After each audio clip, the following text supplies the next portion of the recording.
Thank you very much. It's an honor to be with you. Many things are happening that are exciting, and we're honored to welcome one of the most respected business leaders in the Middle East, indeed the world. He's a founder and chairman of Damac Properties, Hussein Sajwani, a very respected gentleman.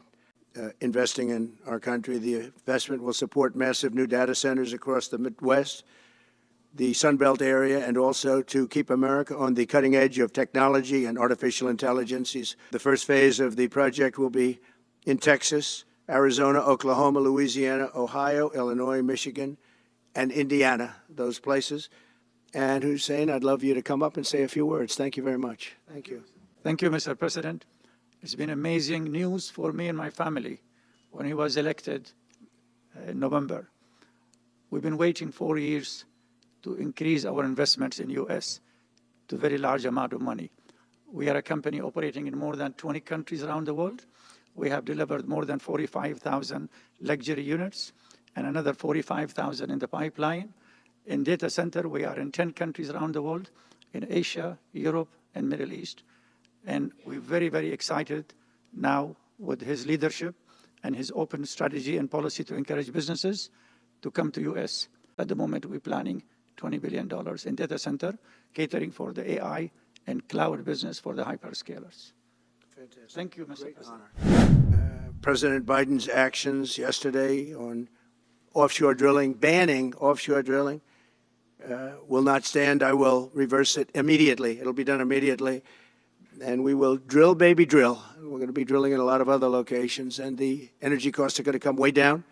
They'll be brought down to a very low level, and that's going to bring everything else down. That's what caused it to go up, along with the ridiculous spending on the Green New scam, all this money, trillions of dollars. It's like throwing it right out the window, what they're doing. 125 million acres. People can't realize that's like the whole ocean. Take an acre. You know, an acre, you have a house on a half an acre, on a quarter of an acre, or an acre. If you have an acre, you have a big deal. Now you multiply that by 625 million acres. It's like, feels like the whole ocean. And that's our strength, you know. People can say we manufacture, we don't manufacture. The thing we have oil and gas more than anybody in the world. We're going to have more of it, too. But they took away 625 million acres of offshore drilling. Nobody else does that. And they think they have it, but we'll put it back. I'm going to put it back on day one. I'm going to have it revoked on day one. We'll go immediately if we need to. I don't think we should have to go to the courts. But if we do have to go to the courts, you know, they try to be sneaky. They go in and they sign. Remember, this is a man that said he wants the transition to be smooth. The world, the Panama Canal is a disgrace, what took place at the Panama Canal. Jimmy Carter gave it to them for $1. And they were supposed to treat us well. I thought it was a terrible thing to do. You know, it was the most expensive structure ever built in the history of our country, relatively. It would be the equivalent of substantially over $1 trillion today. We lost 38,000 people. Think of it, 38,000 people, they died from malaria, mosquitoes. They were unable to stop the mosquitoes. They paid people 5 times more to take the job. Many of those people died. We gave it away for $1. But the deal was that, you know, they have to treat us fairly. They don't treat us fairly. They charge more for our ships than they charge for ships of other countries. They charge more for our Navy than they charge for navies of other countries. They laugh at us because they think we're stupid, but we're not stupid anymore. And they want our help because it's leaking and not in good repair. And they want us to give $3 billion to help fix it. I said, well, why don't you get the money from China? Because China's basically taken it over. China's at both ends of the Panama Canal. China's running the Panama Canal. Greenland and the Panama Canal, so forth. Can you assure the world that as you try to get control of these areas, you are not going to use military or economic coercion? What is the strategy? Yeah, I can't assure you. You're talking about Panama and Greenland. No, I can't assure you on either of those two. But I can say this. We need them for economic security. The Panama Canal was built for our military. I'm not going to commit to that now. It might be that you'll have to do something. Look, the Panama Canal is vital to our country. It's being operated by China. China. And we gave the Panama Canal to Panama. We didn't give it to China. Good afternoon, Mr. President. It's good to see you again. Two questions about Syria and the ongoing war in Gaza. About Syria, the Pentagon disclosed last month the U.S. has some 2,000 troops in Syria. That's almost double the number initially we were told of 900. Will you keep that troop capacity the same upon taking Well, I over? won't tell you that because that's part of a military strategy. But I will say it was Turkey. Turkey's been after that country in different names and different forms and shapes for 2,000 years. Those people that went in are from Turkey. And President Erdogan is a friend of mine. He's a guy I like, respect. I think he respects me also. He's the one that didn't go after certain people after I requested that he not. You know who I'm talking about, the Kurds. I don't know how long that's going to, because they're natural enemies. They hate each other. But he didn't do that yet. And he didn't do it in the past also. In the back, standing with my son, Eric, is Steve Witkoff, who's just got back from the Middle East, and he's done a fantastic job. He's a great deal maker, and he's working specifically on the hostages, trying to get them back. Wow. Well, I think we're making a lot of progress, and I don't want to say too much because I think they're doing a really good job back in Doha. I'm leaving tomorrow back to go to Doha. But I think that we've had some really great progress, and I'm really hopeful that by the inaugural, we'll have some good things to announce on behalf of the President.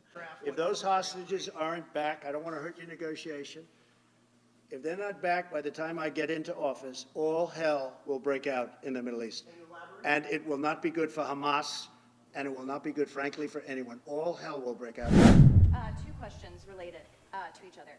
First, you said on your first day of office you're going to pardon January 6th defendants. Are you planning to pardon those who were charged with violent offenses? Well, we're looking at it, and we have other people in there. And as you see, I guess 24 or 28 people came now from the FBI.